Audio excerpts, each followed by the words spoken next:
అందరికీ నమస్కారం. Welcome to icon politics. నమస్కారం బాల్కోటే గారు. నమస్కారం శ్రీని గారు. సార్, గత కొద్ది రోజులుగా మనం అంటే భయాల గురించి మాట్లాడుకుంటున్నాం. ఏంటి, జగన్ వస్తే ఏంది పరిస్థితి అని చెప్పి భయపడుతూ మాట్లాడుకుంటున్నాం. ఒకవేళ చంద్రబాబు నాయుడు గారు వస్తే ఏముంటుంది, ఎలా ఉంటుంది ఆంధ్రప్రదేశ్ నెక్స్ట్ 5 ఏళ్ళలో? ఒకసారి పాజిటివ్గా కూడా మాట్లాడదాం. ఏంటి, ఎలా ఉంటుంది పరిస్థితి? కాస్త మీ విశ్లేషణ చెప్పండి సార్. శ్రీని గారు ధన్యవాదాలు. ఇప్పటి వరకు మనం భయాల గురించి మాట్లాడాం, దెయ్యాల గురించి కూడా మాట్లాడాం. మీకు ఒక మాట చెప్తాను శ్రీని గారు. ఏ పోరాటంలోనైనా ఏ పందెంలోనైనా చివరి క్షణాలు చాలా అమూల్యమైన క్షణాలు. విజయానికి చివరి ఘట్టాలు చాలా ప్రాధాన్యత కలిగిన ఘట్టాలు. మీరు క్రికెట్ మ్యాచ్ కూడా చూడండి. క్రికెట్ మ్యాచ్లో లాస్ట్ ఓవర్లో, అది బౌలింగ్ అయినా బ్యాటింగ్ అయినా, చాలా ప్రాధాన్యత కలిగిన ఓవర్లు. అప్పుడు ఆడే బ్యాట్స్మెన్లు ఆ టీంని గెలిపించాల్సిన బాధ్యత వాళ్ళ భుజస్కంధాల మీద ఉంటుంది.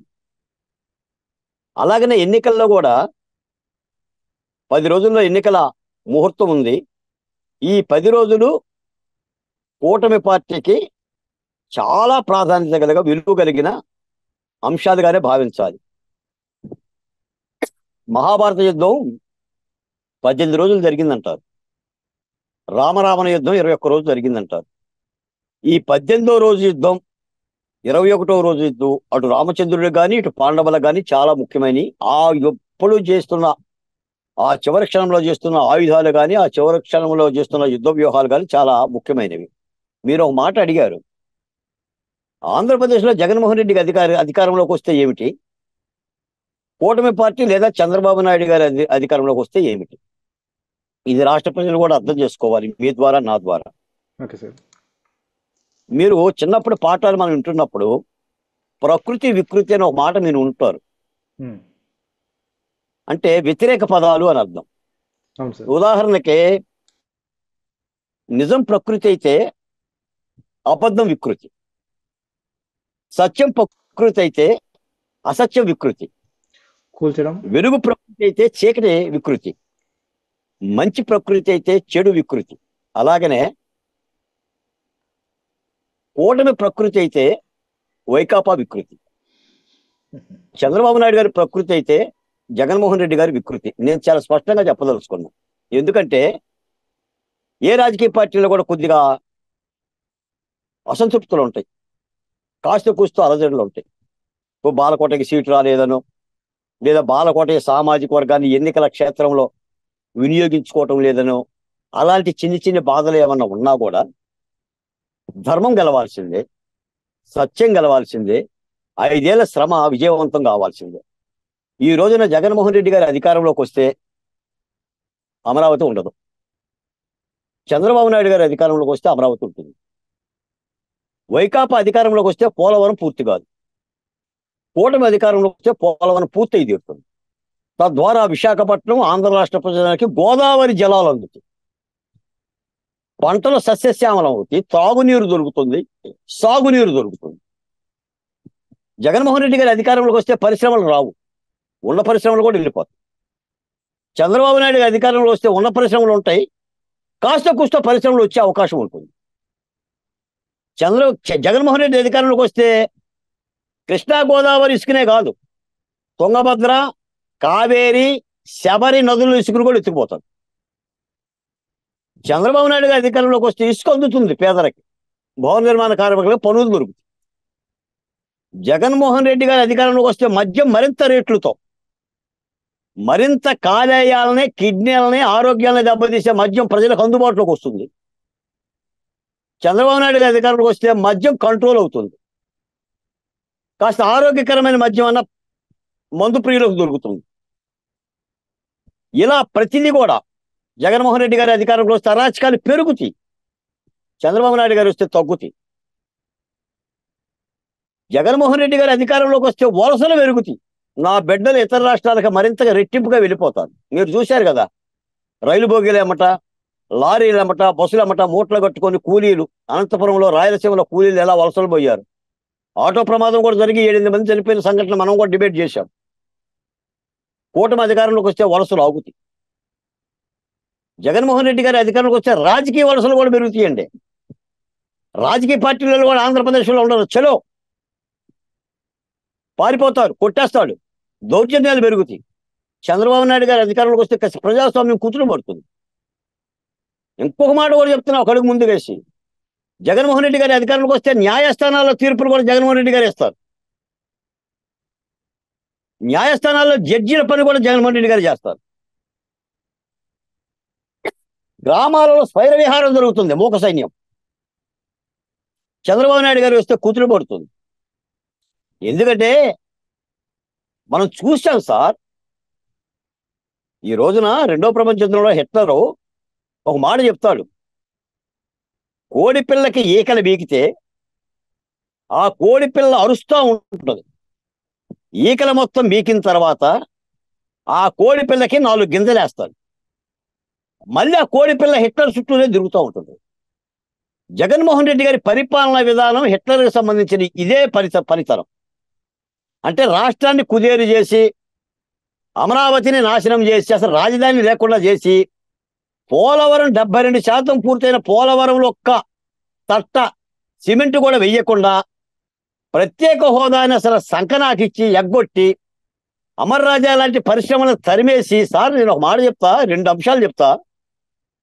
ఆంధ్రప్రదేశ్ సంబంధించిన ఒక పార్లమెంటు సభ్యుడు గల్లా జయదేవ్ గారు ఈ రాష్ట్రం మీద ఉన్న ప్రేమతో అమర్ రాజాని ఒక బ్యాటరీ కంపెనీని పెట్టుకొని రాష్ట్రానికి ఏడాదికి 1200 కోట్ల రూపాయలు ట్యాక్స్ పే చేస్తుంటే, పన్ను కడుతుంటుంటే, అలాంటి అమర్ రాజా కంపెనీని గల్లా జయదేవిని నువ్వు కులం పేరు మీద పరిశ్రమలే లేకుండా చేస్తే తెలంగాణ వెళ్ళిపోయి పరిశ్రమలు పెట్టుకుంది, ఎక్స్టెన్షన్ పరిశ్రమ పెట్టుకున్నాడు.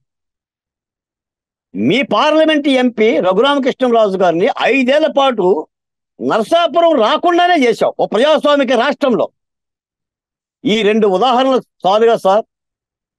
అన్నమంతా పట్టుకోవాలా జగన్మోహన్ రెడ్డి గారి పరిపాలన గురించి? ఈ రోజున అమ్మఒడి కానీ, పింఛన్ల కానీ, ఆసరా కానీ, ఈ సంక్షేమ పథకాలు రాష్ట్ర ప్రజల హక్కులండి. సంక్షేమ పథకాలు ఇవ్వాల్సిన బాధ్యత సంక్షేమ రాష్ట్రంలో ప్రభుత్వాల యొక్క బాధ్యత. అది జగన్మోహన్ రెడ్డి గారు ఇవ్వాలి, చంద్రబాబు నాయుడు గారు ఇవ్వాలి, ఎన్టీ రామారావు గారు ఇచ్చారు, రాజశేఖర రెడ్డి గారు ఇచ్చారు, అనాదిగా 16 మంది ముఖ్యమంత్రులు ఇచ్చారు. ఈ రోజున జగన్మోహన్ రెడ్డి గారు చెప్తుంది ఏంటంటే, ఆదాయాన్ని కుదేలు చేసి, ఆదాయం లేకుండా చేసి, పన్నుల ద్వారాన వేసి ప్రజలకు ఇచ్చి అదే పరిపాలన అంటే ఎలా సార్? ఈ రోజున ఆయన చెప్తున్నాడు, ఓటమి పార్టీల మేనిఫెస్టో అమలు జరగాలంటే, వైసీపీ మేనిఫెస్టో అమలు జరగాలి అని అంటే ఏటా 70,000 కోట్ల రూపాయలు చాలు అని అంటున్నారు. దానికి చాలా స్పష్టంగా కూటమి పార్టీలు చెప్పారు. సార్ నేను ఒక మాట చెప్తా, కుండలో నీళ్లుంటేనే కదా సార్ గ్లాస్తో ముంచుకొని తాగేది, ఇంట్లో సరుకులు ఉంటే కదా సార్ వంట వండుకునేది, ఒక టిక్కి బియ్యపు గింజలు ఉంటే కదా సార్ కూడు వండుకునేది. ఈ రోజున పోలవరం లాంటి ప్రాజెక్టులు పూర్తి కాకుండా తాగునీరు ఎక్కడి నుంచి వస్తుంది? అమరావతి లాంటి అక్షయ పాత్ర పూర్తి కాకుండా ఆదాయం ఎక్కడి నుంచి వస్తుంది? ఈ రోజున దీన్ని అర్థం చేసుకోవాల్సిన అవసరం ఉంది. మేము మళ్ళీ చెప్తున్నాం సీని గారు మీ ద్వారా, ఎందుకంటే అమెరికా నుంచి మాట్లాడుతున్నారు మీరు. నా రాష్ట్రం మీద ఉన్న ప్రేమతో, నా రాష్ట్రంలో పరిపాలన పగ్గాలు మారాలన్న ప్రేమతో, ఇప్పుడున్న వాతావరణంలో ఈ క్షుద్ర శక్తులు ఎక్కువైపోయినాయి సీని గారు. కాబట్టి బాధేస్తుంది. హైదరాబాదులో కూర్చొని బడ్డు బైరాగులు అండి, వామపక్ష బడ్డు బైరాగులు, కుయుక్తిదారులు, జగన్మోహన్ రెడ్డి గారి ఉచ్చదాగే వాళ్ళందరూ కూడా, నేను తెలుగులోనే చెప్తున్నా, సాధారణంగా నేను ఎప్పుడు కూడా పరుషపదాలు మాట్లాడను. ఈ యుద్ధ సమయంలో ఆంధ్రప్రదేశ్ మీద, ఆంధ్రప్రదేశ్ భవిష్యత్తు మీద రాళ్ళు వేస్తూ, లేదంటే మసిబూస్తూ, కూటములకు పేర్లు పెడుతూ ఈ విధమైన క్షుద్రశక్తి చేస్తున్నది. ఈ రోజున ఆంధ్రప్రదేశ్ ఎలా ఉందో కళ్ళకి కట్టినట్టు కనిపిస్తుంది సార్. ఇందులో అసత్యం ఏముంది చెప్పండి? మేము కుదేలైన రాష్ట్రము, విభజనకు గురైన రాష్ట్రము. గతంలో చంద్రబాబు నాయుడు గారు చెప్పేవాళ్ళు, హిరోషిమా నాగసాకి మీద బాంబులు పడితే జపాన్కినైతే ఎలా అయితే కసితో అభివృద్ధి చెందిందో, ఈ విభజన గాయాల నుంచి కసితో అభివృద్ధి చెందాలని చెప్పని ఆయన నవనిర్మాణ దీక్షలు కూడా పెట్టి ప్రజలను చైతన్యవంతం చేసే పని చెప్తే, ఈ రోజున విభజన గాయాలు మానకపోగా జగన్మోహన్ రెడ్డి గారు చేసిన గాయాలు రెట్టింపయ్యి దానికి కారాలు అద్దుకొని రక్తాలు గారుకుంటూ ఈ రోజున మేము బతుకుతున్నాం.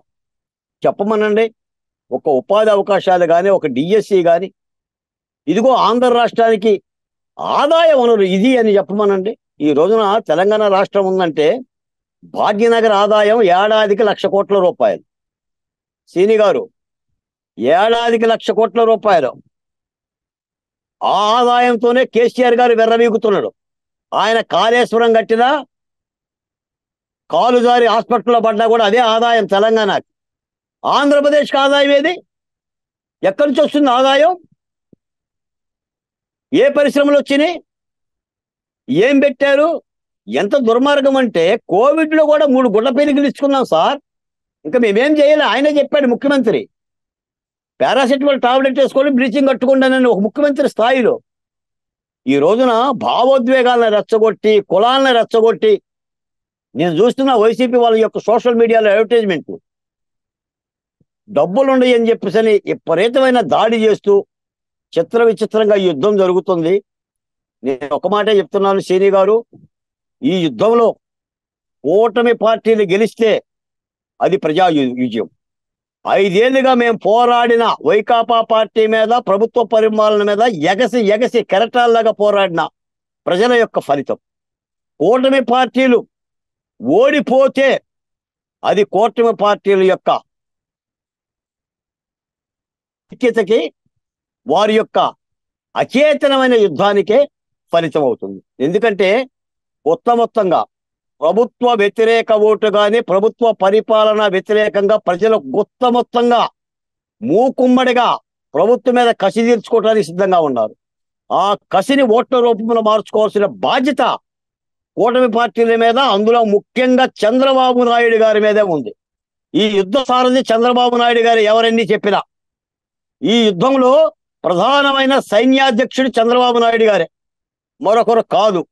కాబట్టి ఈ 10 రోజులు ప్రాణాంతకమైన రోజులుగా భావించి, యుద్ధ విజయ సంకేత రోజులుగా భావించి యుద్ధాన్ని నడిపించాల్సిన బాధ్యత ఉంది.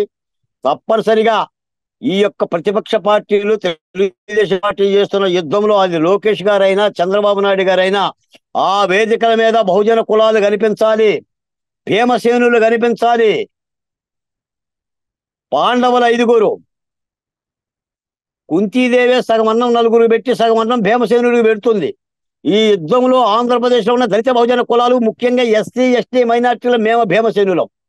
మేము కూడా యుద్ధంలో మంచి భాగాన్ని ఉండాలి, మాతో కలిపే యుద్ధం జరగాలి. తప్పనిసరిగా విజయం చేకూరుతుందని చెప్పేసి భావిస్తున్నా. మీరు అడిగిన మాటకి వైసీపీ వస్తే ఏం జరుగుతుందో, కూటమి వస్తే ఏం జరుగుతుందో, జగన్మోహన్ రెడ్డి గారు వస్తే ఏం జరుగుతుందో, చంద్రబాబు నాయుడు గారు వస్తే ఏం జరుగుతుందో ప్రకృతి వికృతి రూపంలో చెప్పాం. జగన్మోహన్ రెడ్డి గారికి వస్తే వెరసి ముదనష్టం జరుగుతుంది, మహాఘోరం జరుగుతుంది, మహాపాపం జరుగుతుంది. చంద్రబాబు నాయుడు గారు వస్తే రాష్ట్రం కుదుటపడుతుంది, శ్వాస ఆడుతుంది, కాస్త ఊపిరాడుతుంది, నిలబట్టడానికి బాగుంటుంది. ఒక్క మాట చెప్తా చివరిగా, వివేకానంద రెడ్డి హత్య కేసులో ఉన్న నిందితుల్ని చంద్రబాబు నాయుడు గారు వస్తే అరెస్ట్ చేయడం జరుగుతుంది. జగన్మోహన్ రెడ్డి గారు వస్తే వివేకానంద హత్య కేసులో ఉన్న నిందితులందరూ కూడా రోడ్ల మీదకి వచ్చి మళ్ళీ రాష్ట్రంలో 10 మంది వివేకానంద రెడ్డిలను హత్య చేయటం జరుగుతుంది. ఇది సీని గారు పరిపాలన.